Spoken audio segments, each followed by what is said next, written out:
Too much mud, sipping on James the Reaper, nigga. Scroll through pictures of myself, gotta face my demons, nigga. If no one else, I'ma do it myself, I plan to leave a nigga. Front on, I'm gon' lead on my own. Hustlin', ballin', got it right now, I'm strong. Yo, what it do? Is your boy Cabbage TV, man. We back with another video. We back with another reaction video. In today's video, well, this video is say what they won't tell you in the Bulls documentary. Ooh, we finna get in deep into it, what the Bulls was hiding. So we finna get into it, man. You new to the channel, man, make sure you like, comment, and subscribe. And let's go, man. Let's get into this video. The inbounds pass comes into Jordan. Here's Michael at the foul line. A shot on Elo. Good! The Bulls win! They win! Set the Cleveland Cavaliers. Michael Jordan hits it at the foul line. 1-100. Iconic. Jordan's game-winning shot over Greg Elo to win a first-round matchup in the 1989 playoffs. A shot burned into all of our memories as one of MJ's early defining moments. But what some may not know is that Michael Jordan scored 40 points in this thriller. Oh, wait. Did I say score 40 points? I meant to say averaged 40 points in this series. For 5 straight games, MJ averaged 40 points for an entire playoff series. But then again, dominance of this caliber was nothing new to Jordan because in the season prior, he averaged over 45 points a game against the same Cavs team in the first round of the playoffs. In fact, Jordan averaged over 40 points per game for an entire playoff series on 6 separate occasions. But when you consider the fact that Mike averaged over 37 points per game in the playoffs for a 5-year stretch, this feat becomes a little easier to wrap your mind around. And with The Last Dance documentary now airing, what better time to discuss 23 facts about Michael Jordan that no one ever told you? Now, these aren't your typical MJ facts. If you're familiar with my fact videos from the past, you know that I make it my mission to go out of my way to dig up some of the most fascinating, insightful, and oftentimes obscure facts I can find. This video shall be no different. Take the 1993 finals. Let's just ignore the fact that Jordan torched the Suns for 40 a game in the series because the Suns weren't the only ones getting torched. In Game 2 of this series, if you pay close attention, you will notice that MJ is noticeably darker in this game than he usually is. Well, that's because the day before this game, Jordan went out and played 2 rounds of golf in the blistering Phoenix sun. Needless to say, I don't think playing 8 hours of golf in between game days affected his play, since he Yeah, the son cooked Jordan like me, man. We both dark-skinned, man. Both dark as hell. to drop 55 points in the following game. Jordan fans know that while at UNC, Michael was teammates with the great James Worthy. But what some may not know is that in his last season at North Carolina, over half of his fellow Tar Heel teammates would go on to be NBA players. In his rookie season, Michael Jordan scored 2,313 points. By far, the most points scored by any rookie in modern NBA history. For comparison, here is Jordan's rookie scoring total compared to the best rookie scoring seasons in modern NBA history. And here's Jordan's numbers compared to rookies from this season. There are about a dozen NBA players on record to shatter a backboard. Michael Jordan is the smallest and lightest. In a 1985 exhibition game, a 21-year-old Jordan eviscerated a backboard, leaving the scene completely unscathed while showering his opponents in shards of glass. That's why they made the Jordan 1 shadow backboards, orange and black. That's why they did that. Wasn't impressive enough, if this guy was about 1 more foot to the right, Jordan would have most definitely jumped over him as well, which would have made this, undoubtedly, the most legendary dunk of all time. Talk about a big what if. In Michael Jordan's prolific career, he played exactly 1,212 NBA players. Of those 1,212, 310 of them never won a single game against Michael Jordan. Damn. 310. That means a quarter of the players who played against Michael in their NBA career never beat him. Not even once. And of all the players Jordan faced in his career, the majority of them beat Jordan less than 3 times. For comparison, of the 1,212 opponents Mike faced, only 74 of them never lost to Mike. Some of these players include Dirk Nowitzki, Gilbert Arenas, and I'll be damned, Scottie Pippen. But nearly all the players who went undefeated against Mike did so while he played with the Wizards. On the other hand, Sherman Douglas, a 12-year NBA vet, faced off against MJ 30 times in his career and lost every single time. 30 games, 30 L's. On the other hand, Isaiah Thomas maintains a pretty unique position in NBA history. Of all the players Jordan faced in his career, Zeke has beaten Jordan more than any other player. Of the 65 games Isaiah went toe-to-toe with Michael, Isaiah won 36. Now, we all know that MJ was a game changer the moment he stepped into the league. But Michael was so good that after breaking his foot just 3 games into his second NBA season, Jordan still made the All-Star team. A 22-year-old second-year player who only played 3 games before the All-Star break, and he still made the All-Star team. Of course, MJ was hurt, so he was unable to play in the game at All-Star Weekend. Over the last half-decade, the NBA has turned into one big three-point contest. For some players, the influx in threes has been a blessing to their game. For others, not so much. Here's a chart of the top 10 scorers of the 2018-2019 NBA season. The red areas are 2-point shot attempts and the gray areas are 3-point shot attempts. You have Giannis, who prefers to take it inside, Kawhi Leonard, the mid-range sniper, Stephen Curry, who attempted more threes than twos last season, and of course you have James Harden, who attempted over 1,000 three-pointers in a single season.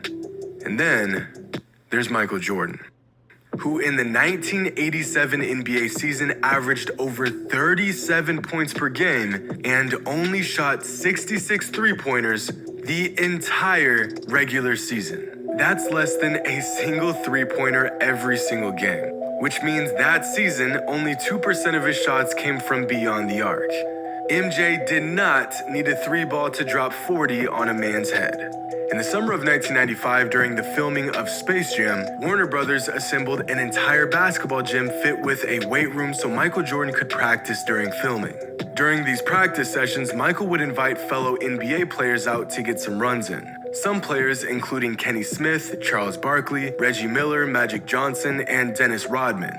It wasn't until the following season that players said they wished they had never shown up for these runs, since they felt that they had only made MJ even better. Of course, that season Jordan would go on to lead the league in scoring, win league MVP, lead the Bulls to the most wins in a regular season, won a title, and won finals MVP. Thanks, Reggie.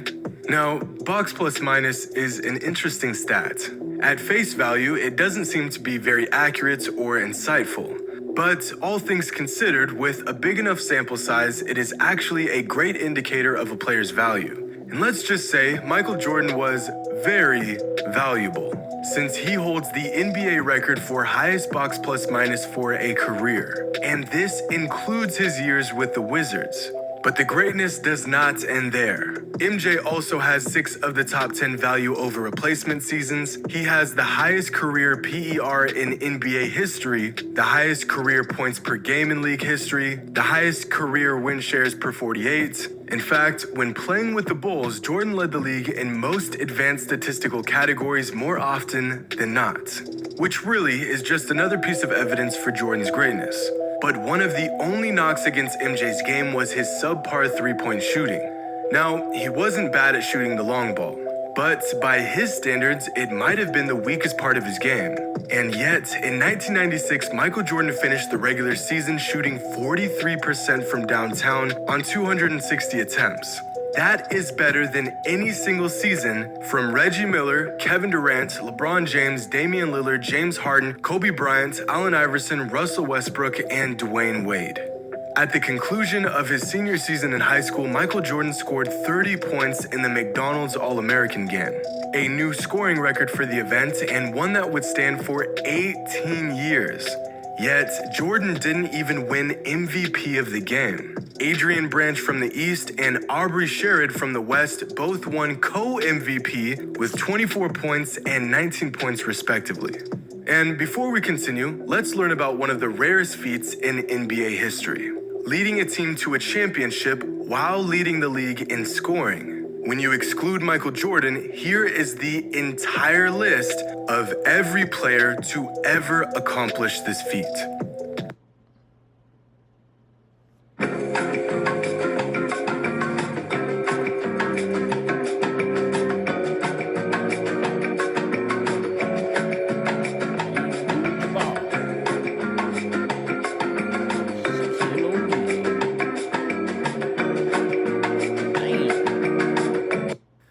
Did you get that? Not a lot of players. Excluding Jordan, only 4 players in history have ever led the league in scoring and won a championship in the same season. Now I'm gonna show you what this list looks like when you include Michael Jordan. Yeah. Michael Jordan has led the league in scoring and won a title in the same season more than every single player in the history of the NBA combined. Now, Michael Jordan was raised in North Carolina, but was actually born in Brooklyn, New York, possibly one of the greatest birthplaces for NBA players. Of all the NBA players born in Brooklyn, 10 have been inducted into the Hall of Fame, 19 became All-Stars, totaling a staggering 26 league championships won. In fact, you could make a formidable team with just Brooklyn-born players. But once Michael's family moved to North Carolina, the rest is history. Like at Laney High School, where Michael Jordan did his best Oscar Robertson impersonation when he averaged a 29-point triple-double as a senior in high school. And I guess you could say MJ was pretty good at getting a bucket in the NBA too, since in his 13 seasons with the Bulls, Michael Jordan won nearly as many scoring titles as every single active NBA player combined. Think about that. All active NBA players have a combined 11 scoring titles. Jordan amassed 10 in 13 seasons by himself. Most fans are aware that Michael Jordan was a huge supporter and friend of Kobe Bryant. But what some people don't know is that Jordan was also a huge fan of Allen Iverson. Jordan said that he watched Allen Iverson's documentary 3 times and that it even made him cry, saying, quote, "I love that little guy." And speaking of guys that Jordan has an appreciation for, one of the unsung heroes throughout Michael's career was his trainer, Tim Grover. Tim was so obsessed with making sure that Mike was in peak physical condition that he would go back and watch each and every one of Mike's games and count how many steps he took while on the court and which direction his steps were taken to ensure that he knew where Mike would be sore, how his body felt, and what regimens to complete in the following day, which in the long run saved Jordan's body from potentially career-ending falls like this. The footage used in the Last Dance documentary was sitting around unused and unseen for years because Michael Jordan refused to give permission to release the tapes. That is, until the Cleveland Cavaliers won the 2016 NBA championship. On June 22nd, 2016, the exact day of the Cavs championship parade, Michael Jordan finally agreed to do the documentary. Coincidence? I think not. And while we're on the topic of the Last Dance documentary, on Michael Jordan's basketball reference page, you can find a Last Dance viewer's guide, an all-inclusive summary of the Bulls' final title run. This includes every game, every play, and even every shot from the Bulls' historic 1997-1998 championship season. This is an incredibly insightful page that you can reference while watching the Last Dance documentary. So whether you're a stat nerd or just interested in some of the more finer details behind the story, I highly suggest you check out this page. Tune into the Last Dance documentary Sundays on ESPN and ESPN2. Go even further down the deep, illustrious, and strikingly entertaining rabbit hole that is Michael Jordan's career. No, this is not a paid advertisement for the documentary. It's just really, really good. I mean, shoot. If y'all want to throw me some of that ESPN money, I wouldn't be opposed to it. But be sure to subscribe to the channel if you have not already. Hope y'all enjoyed today's video. Let me know which fact is the most surprising or the most interesting to you. And as always, until next time. Y'all let me know if y'all enjoyed this video, man. Let me know how y'all feel. Comment down below. We will get into that. Yeah, man. Make sure you like, comment, subscribe, man. See y'all next video, man.